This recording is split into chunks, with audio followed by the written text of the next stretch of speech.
എന്ത് കിട്ടിക്കഴിഞ്ഞാലും എനിക്ക് കണ്ടന്റാണ്. അതായത് കല്യാണം കഴിച്ചാൽ കണ്ടന്റാണ്, അതുപോലെ തന്നെ എന്ന് പറഞ്ഞു കഴിഞ്ഞാൽ എൻ്റെ കുടുംബത്തിനെ പറ്റി കണ്ടന്റാണ്. പിന്നെന്ന് പറഞ്ഞു കഴിഞ്ഞാൽ കണ്ടന്റിനില്ലെങ്കിൽ ഞാൻ തന്നെ ഇതൊരു കണ്ടന്റ് ആക്കും.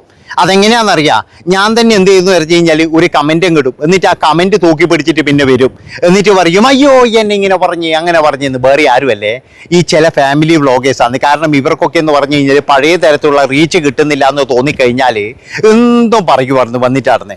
ഇപ്പോൾ ഈ അസ്ലാം മാർലി എന്ന് പറയുന്ന ഈ സ്ത്രീ, അതായത് യൂട്യൂബർ, അവർ നല്ല രീതിയിൽ വീഡിയോ ചെയ്യുന്നതായിരുന്നു. നല്ല രീതിയിൽ എന്ന് പറഞ്ഞിട്ട് അവർ പറയുന്നത് എന്താ വെച്ച് കഴിഞ്ഞാൽ എന്തോ മറ്റേ സെക്സ് എഡ്യൂക്കേഷൻ എന്നൊക്കെയാണ് അവർ പറയുന്നത്. പക്ഷേ അതിനെ അവർക്ക് എത്രത്തോളം വിദ്യാഭ്യാസ യോഗ്യതയുണ്ട് അതൊന്നും എനിക്കറിയില്ല. എന്തൊക്കെയായാലും അവർ കാണിക്കുന്ന ചില തംബ്ലൈനുകളും കാര്യങ്ങളൊക്കെ എന്ന് പറഞ്ഞാൽ ഒരുപാട് നമ്മൾ റിയാക്ട് ചെയ്തിട്ടുണ്ട്. വളരെ മോശമായ രീതിയിൽ ഒരാൾക്ക് പോലും കാണാൻ കഴിയാതെ. പിന്നെ അവർ പറയുന്നൊരു കാര്യമുണ്ട്, ഇതൊക്കെ എന്താ കാണാൻ കഴിയാത്തത്, അവർക്ക് പൈസ കിട്ടുന്നതുകൊണ്ട് കുഴപ്പമില്ല. കാരണം എന്താ വെച്ച് കഴിഞ്ഞാൽ അവരെ മാതാപിതാക്കൾ എന്ന് പറഞ്ഞാൽ കണ്ണടക്കും. പക്ഷേ ഇതൊക്കെ ഫാമിലി ആയിട്ട് കാണുമ്പോഴെന്ന് പറഞ്ഞാൽ അറുബോറ് തന്നെയാണ് ഈ അസ്ലാം മാർലിൻ്റെ. അവരുടെ പുതിയ ഒരു സംഭവം എന്താണെന്ന് വെച്ച് കഴിഞ്ഞാൽ അവർ പ്രസവിച്ചതാണ്. നമുക്കെല്ലാവർക്കും അറിയാം, പ്രസവിച്ച സ്ത്രീ എന്ന് പറഞ്ഞു കഴിഞ്ഞാൽ ഒരു 3-4 മാസം എന്ന് പറഞ്ഞാൽ അവർക്ക് അവരുടെ ഈ കാര്യങ്ങളൊക്കെ എന്ന് പറഞ്ഞാൽ ഒരു മാറ്റങ്ങൾ ഉണ്ടാകും.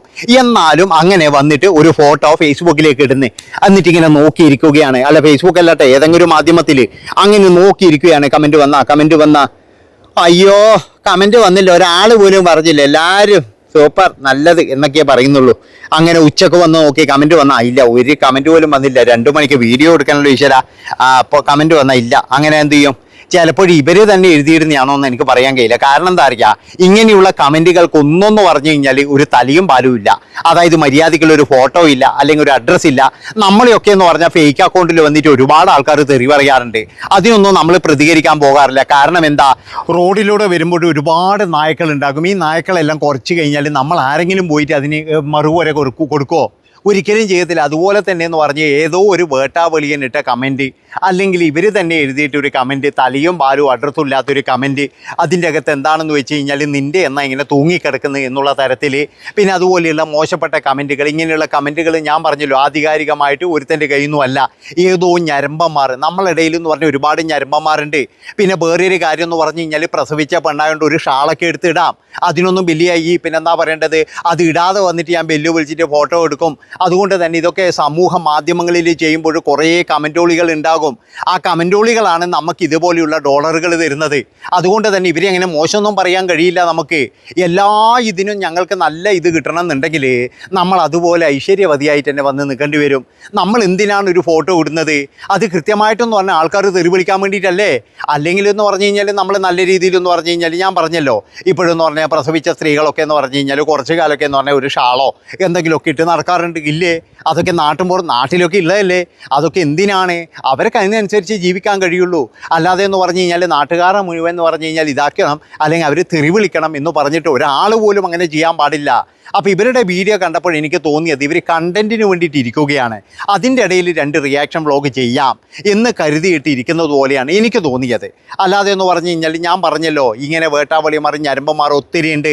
ഇപ്പോൾ തന്നെ എന്ന് പറഞ്ഞു കഴിഞ്ഞാൽ ചില രാത്രി ലൈവുകളും കാര്യങ്ങളൊക്കെ കാണുമ്പോൾ എന്തൊക്കെയാണ് കാണിക്കുന്നത്, എന്തൊക്കെയാണ് അവിടെ സംഭവം. അവർക്കൊക്കെ നല്ല കമൻ്റാണോ പോകുന്നത്? ഒരിക്കലുമല്ല. പക്ഷെ അവിടെ ഭയങ്കര സ്നേഹമാണ്. എന്താ വെച്ചാൽ രാത്രി ലൈവ് ചെയ്യുന്ന അമ്മച്ചിമാർക്ക് ഭയങ്കര സ്നേഹ കുറേ എണ്ണുണ്ടായിരുന്നു അതിന് വരിവരിയായിട്ട് നിന്നിട്ട്. അതുകൊണ്ടാണ് ഞാൻ പറയുന്നത് എല്ലാത്തിനും നല്ല കമൻറ്റ് വേണം, അല്ലെങ്കിൽ എല്ലാവരും എന്നെ നല്ലത് പറയണം. അതൊന്നും വിചാരിക്കരുത് അസ്ലാം മാർലി ഒരു കാര്യം ചെയ്യുക, ഇനിയൊക്കെ വ്ളോഗൊക്കെ ചെയ്യുമ്പോഴേ നല്ല രീതിയിൽ കാര്യങ്ങളൊക്കെ പറഞ്ഞു കൊടുത്തിട്ടെങ്കിൽ ചെയ്യുക. അല്ലാതെ എന്ന് പറഞ്ഞു കഴിഞ്ഞാൽ എന്നെ തെറി വിളിക്കണം ആരെങ്കിലും, അല്ലെങ്കിൽ എന്നെ ആരെങ്കിലും വിമർശിക്കണം എന്ന് കരുതിയിട്ട് ഒരിക്കലും വീഡിയോ ചെയ്യാൻ പാടില്ല. നിങ്ങളുടെ വീഡിയോ മുഴുവൻ കണ്ടപ്പോഴേ വേണമെങ്കിൽ എനിക്ക് പറയാം, എന്തിനാണോ താനൊക്കെ എവിടെ നിന്നാണ് വരുന്നത്, താനും പിന്നെ മുലപ്പാൽ കുടിച്ചിട്ടല്ലോ വളർന്നത്, അല്ലെങ്കിൽ താനും ഇതുപോലൊരു അമ്മയുടെ വയറ്റിൽ വന്നതിൽ എന്നൊക്കെ നമുക്ക് പറയാം. പക്ഷേ അതൊക്കെ എന്ന് പറഞ്ഞൊരു ഭംഗി വാക്ക് മാത്രമാണ്. നമ്മളെന്താ ചെയ്യേണ്ടതെന്ന് വെച്ചാൽ നമ്മളെ തെറി വിളിക്കാൻ നമ്മളെ ആരും തെറി വിളിക്കരുത്. ഇപ്പം നമ്മളൊരു ഡ്രസ്സ് ഇട്ട് കഴിഞ്ഞാൽ, അല്ലെങ്കിൽ നമ്മളൊരു അന്നേരം പറയൂ കേട്ടോ ചില ആൾക്കാർ, നിൻ്റെ സൗകര്യത്തിനാണോ ഇടുന്നത്. പക്ഷേ എന്നാലും പഴയ ആൾക്കാർ പറയുന്ന ചില കാര്യങ്ങളുണ്ട്. അതൊന്നും എന്ന് പറഞ്ഞു കഴിഞ്ഞാൽ പഴയ ആൾക്കാരല്ലേ പഴഞ്ചന്മാർ, അതൊന്നും പറയേണ്ട ആവശ്യമില്ല. നമ്മൾ എന്തിനാണ് ഡ്രസ്സ് ഇടുന്നത് എങ്ങനെയാണ് എന്നൊക്കെ നമുക്കറിയാം. പിന്നെ എന്ന് പറഞ്ഞാൽ അസ്ലാം മാർലിനെ പറയുന്നുണ്ട് എന്താണെന്ന് വെച്ച് കഴിഞ്ഞാൽ തട്ടം ഞാൻ ഇടൂല, അല്ലെങ്കിൽ പർദ്ദ ഇടുന്നവരോട് പുച്ഛമാണ് എന്നുള്ള തരത്തിലൊക്കെ സംസാരിച്ചിരുന്നു. ഒരു കാര്യം ഞാൻ നിങ്ങളോട് പറയാം, ഇവിടെ ചില ആൾക്കാരുടെ ഡ്രസ്സ്, ആ ഡ്രസ്സിൽ എന്തെങ്കിലും ഒരു പ്രശ്നം ഉണ്ടെങ്കിൽ എന്ന് പറഞ്ഞു കഴിഞ്ഞാൽ പിന്നീട് പോയിട്ട് എന്ന് പറഞ്ഞാൽ അവർ ചെയ്യുന്ന കാര്യങ്ങൾ എന്താണെന്നറിയാം. അതായത് പിന്നെ എന്തെങ്കിലും പറഞ്ഞു കഴിഞ്ഞാൽ പിന്നെ അതിനനുസരിച്ച് പിന്നെ മറുപടി പറയുക. ഇതിനിടയ്ക്ക് ഞാനൊരു സിനിമാ താരത്തിൻ്റെ ഒരു ഇത് കണ്ടു. എന്താണെന്ന് വെച്ച് കഴിഞ്ഞാൽ ആ സിനിമാ താരം വന്ന് പിന്നെ ഉദ്ഘാടനം ചെയ്യാൻ വേണ്ടിയിട്ട്, അപ്പോൾ അവർ നോക്കുമ്പോഴെന്നാണ് മുകളിൽ നിന്നൊരുത്തൻ ഇങ്ങനെ പിടിക്കുന്ന ക്യാമറ. അപ്പോൾ അവർക്ക് ഇത് കണ്ടപ്പോൾ ഇതായി. കാരണം എന്ന് വെച്ചാൽ പൊതുവേ എന്ന് പറഞ്ഞു കഴിഞ്ഞാൽ കുറേ കാണാം, എന്നാൽ ഇതിങ്ങനെ പിടിക്കുന്നതാണ് അവർക്ക് എന്തോ ഒരു അലർജി. പിന്നീട് എന്ന് പറഞ്ഞാൽ അവർ അരമണിക്കൂർ ആ ഉദ്ഘാടനം കഴിയുന്നത് വരെ ഇങ്ങനെയാണ്. അവസാനം ഉദ്ഘാടനത്തിന് വേണ്ടിയിട്ട് ചെയ്യുമ്പോഴും ഇങ്ങനെ കത്രിക വെച്ചത് ഇങ്ങനെ. നിങ്ങൾ ആലോചിച്ച് നോക്കണം, എന്തിനാണ് അങ്ങനെ ചെയ്യുന്നത്? അതിനനുസരിച്ചുള്ള ഡ്രസ്സും കാര്യങ്ങളൊക്കെ ഇട്ട് വന്നു കഴിഞ്ഞാൽ ഇതിൻ്റെ ആവശ്യമുണ്ടോ? അത് പല ആൾക്കാരും റിയാക്ട് ചെയ്തിട്ടുണ്ട് കേട്ടോ. അതായത് പല സ്ത്രീകളും റിയാക്ട് ചെയ്തിട്ടുണ്ട്. എനിക്ക് തോന്നുന്നു സീതാലിസത്തൊക്കെ നല്ലോണം പറഞ്ഞിട്ടുണ്ട്. എന്താണെന്ന് വെച്ച് കഴിഞ്ഞാൽ ഇത്രയും ബോറായിട്ടുള്ളൊരു ഡ്രസ്സ് ഇട്ട് വന്നിട്ട് അതിങ്ങനെ ചെയ്യേണ്ട ആവശ്യമില്ല. പിന്നെ അതുപോലെ തന്നെ എന്ന് പറഞ്ഞു കഴിഞ്ഞാൽ പിന്നെ ഇപ്പോഴും ഉള്ള ഒരു പ്രഹസനം എന്താണെന്ന് വെച്ചാൽ കുറേ സിനിമാ താരങ്ങൾ വന്നിട്ട് ആ സിനിമയുടെ പ്രൊമോഷന് വേണ്ടിയിട്ട് എന്ന് പറഞ്ഞിട്ട് പിന്നെ ഇങ്ങനെ ഒരു ഇരുത്താണ്. അപ്പോൾ അവരാകെയുള്ള ഡ്രസ്സ് ഇത്രയേ ഉണ്ടാവുള്ളൂ. പിന്നെ ഇതിനിടക്ക് നോക്കുമ്പോഴേക്കെന്ന് പറഞ്ഞു കഴിഞ്ഞാൽ ഒന്ന് ഇതിനപ്പുറത്തേക്ക് അങ്ങ് ഇട്ടിരിക്കുന്നത്. അങ്ങനെയുള്ള കുറേ കോപ്രായങ്ങൾ കടിക്കുക. എന്നിട്ട് ആരെങ്കിലും എന്തെങ്കിലും പറഞ്ഞു കഴിഞ്ഞാൽ അതിൻ്റെ അകത്തൊക്കെ ഞരമ്പന്മാർ ഇഷ്ടം പോലെ ഉണ്ടാകും. പിന്നെ വേറൊരു കാര്യം എന്ന് പറഞ്ഞു കഴിഞ്ഞാൽ ഇതൊക്കെ ഈ വീഡിയോ ഒക്കെ ഇങ്ങനെ ഓടുന്നുണ്ടെങ്കിൽ ഈ ഞരമ്പന്മാർ ഉള്ളതുകൊണ്ട് മാത്രമാണ്. അതായത് ഈ ഞരമ്പന്മാർ ഇത് കാണാൻ വേണ്ടിയിട്ട് വരും. അതുകൊണ്ട് നിങ്ങളൊരു കാര്യം മനസ്സിലാക്കണം, നമ്മളെ കേരള ഗവൺമെൻറ്റിനെ താങ്ങി നിർത്തുന്നത് കുടിയന്മാരും ലോട്ടറിക്കാരും അതുപോലെ തന്നെ ഈ സോഷ്യൽ മീഡിയയെ താങ്ങി നിർത്തുന്നത് ഈ ഞരമ്പന്മാരും തന്നെയാണ്. അതുകൊണ്ട് നമ്മളെല്ലാവരും അവരെ അങ്ങ് പുച്ഛിച്ച് തള്ളരുത്. അതായത് പൊതുവേ എന്ന് പറഞ്ഞു കഴിഞ്ഞാൽ ഈ മദ്യപിക്കുന്നവരെ നമ്മൾ പുച്ഛിച്ച് തള്ളൂലേ, പക്ഷെ അവർ കോടിക്കണക്കിന് രൂപയാണ് ഗവൺമെൻറ്റിലേക്ക് പോകുന്നത്. അതുപോലെ തന്നെ ഈ ഞരമ്പന്മാരിങ്ങനെ ഞരമ്പായിട്ടുള്ള ഈ കമൻ്റ് ഇടുന്നതുകൊണ്ട് നിങ്ങൾക്കും ഒരുപാട് ഡോളറുകൾ കയറുന്നില്ലേ? അപ്പോൾ എല്ലാവരുടെയും ലക്ഷ്യം എന്താണെന്ന് വെച്ച് കഴിഞ്ഞാൽ ഡോളറുകൾ തന്നെയാണ്, അല്ലാതെ വേറെയൊന്നും അല്ല. ഇപ്പോൾ എന്ന് പറഞ്ഞു കഴിഞ്ഞാൽ കുറേ നാൾ സബ്സ്ക്രിപ്ഷനെ പറ്റിയിട്ട് തെറി പറഞ്ഞ ഒരു സ്ത്രീ, ഒരു നടി, ഒരു സെലിബ്രിറ്റി ഇപ്പോൾ ഇന്നലെ വന്നിട്ട് പറയാം എനിക്ക് നാണാകുന്നുണ്ട്, എനിക്ക് ഭയങ്കര നാണാകുന്നുണ്ട്. ഇതെങ്ങനെയാണ് പറയാമെന്നറിയില്ല കേട്ടോ. മറ്റേതൊന്നും ഞാൻ കാണിക്കൂലേ, മറ്റേതൊന്നും ഉണ്ടാവില്ല, എനിക്ക് ഭയങ്കര നാണാകുന്നു. അയ്യോ അയ്യോ ഇതെങ്ങനെയാ പറയുക. ഞാനും സബ്സ്ക്രിപ്ഷൻ തുടങ്ങിയിട്ടുണ്ട് കേട്ടോ. അത് എന്ന് എല്ലാവരും ഒന്ന് 390 രൂപ കൊടുത്ത് കയറണം, മറ്റൊന്നും ഉണ്ടാവില്ല. ഇങ്ങനെ വന്ന് പറയുമ്പോൾ ആ ഒരു സ്ത്രീയോട് എന്ന് പറയുന്നത് പുച്ഛമാണ് തോന്നിയത്.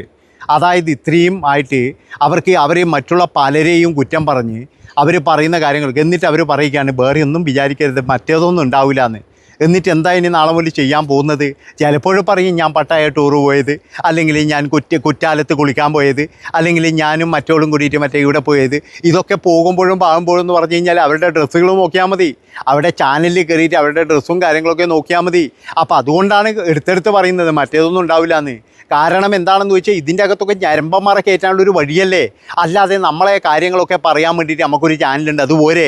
അല്ലാതെ വേറെ കയറിയിട്ട് പോയിട്ട് നമ്മൾ എന്താ പറയേണ്ടത്, മറ്റേത് കാണിക്കണം, അത് കാണണം, അല്ലെങ്കിൽ സബ്സ്ക്രിപ്ഷൻ എടുക്കണം എന്നൊക്കെ പറഞ്ഞു കഴിഞ്ഞാൽ എന്തൊരു ബോറാടേ.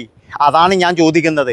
അല്ലെങ്കിൽ തന്നെ എന്ന് പറഞ്ഞാൽ മലയാളികൾ ഈ എന്നാ പറയേണ്ടത് കുറേ കൂതറകൾ എന്ന് പറഞ്ഞു കഴിഞ്ഞാൽ നാറ്റിച്ചുകൊണ്ടിരിക്കലാണ് മൊത്തത്തിൽ.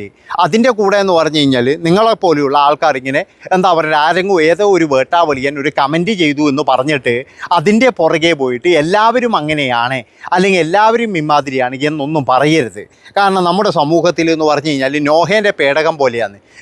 നേഹയാന്ന് എനിക്കറിയില്ല കേട്ടോ, ഏതോ ഒരാളെ പേടകം ഉണ്ടല്ലോ, അതുപോലെയാണ്. എല്ലാവരും നല്ലവരാണെന്നൊന്നും നമുക്ക് എഴുതാൻ പറ്റില്ല. ഒരുപാട് എണ്ണം ഉണ്ടാകും. ചിലപ്പോഴും ഈ കമൻ്റ് ഇടുന്നവരില്ല നിങ്ങൾ അയൽവാസി ആയിരിക്കും പറഞ്ഞത്. കാരണം ഓ സഹിക്കാൻ വയ്യാതെയായിരിക്കും ചിലപ്പോൾ ഈ കമൻ്റ് ഇടുന്നുണ്ടാവുക. അതായത് ഓന് ശരിക്കും പറഞ്ഞാൽ കൃത്യമായിട്ടുള്ള ഇതിൽ വന്നിടാൻ ഭയമുള്ളത് കൊണ്ടായിരിക്കാം അവൻ ഇങ്ങനെയുള്ള വഴികൾ തിരഞ്ഞെടുക്കുന്നത്. അതുകൊണ്ട് പ്രിയപ്പെട്ട സഹോദരി ഒരു കാര്യം മനസ്സിലാക്കുക, ഏതോ ഒരു വേട്ടാവളിയം വന്നിട്ട് എന്തെങ്കിലും ഇട്ടുമെന്ന് കരുതിയിട്ട് നിങ്ങൾ ഇതിൻ്റെ പുറകെ പോകാതിരിക്കുക. കാരണം നിങ്ങളുടെ പഴയ തംബ്ലൈനും കാര്യങ്ങളൊക്കെ ഞാനും കണ്ടതാണ്. അതായത് അതിൻ്റെ അകത്ത് എന്ന് പറഞ്ഞു കഴിഞ്ഞാൽ കല്യാണം കഴിക്കണം എന്നില്ല എന്നല്ല മറ്റൊരു കോലൊക്കെ നിങ്ങൾ കാണിക്കുന്നതൊക്കെ ഞാൻ കണ്ടതാണ്. പക്ഷെ അങ്ങനെയൊക്കെ കാണിക്കുന്ന ഒരാൾ ഇങ്ങനെ ഒരു കമൻറ്റ് വരുന്നു എന്ന് പറഞ്ഞിട്ട് തലകുത്തി എന്ന് അയ്യോ എല്ലാവരും എന്നെ കമൻറ്റ് ചെയ്യുന്നേ എന്ന് പറഞ്ഞിട്ട് പേടിച്ച് ഓടേണ്ട കാര്യമൊന്നുമില്ല. ഹൈപ്പ് ചെയ്യണം കേട്ടോ. ഇനി എല്ലാവരും അത് മറന്നുകൊണ്ടായിരുന്നു. പിന്നെ നമ്മുടെ മറ്റേ അമ്മച്ചീൻ്റെ ആ ഒരു ചാനൽ ദാരിദ്ര്യമായിരിക്കും നീ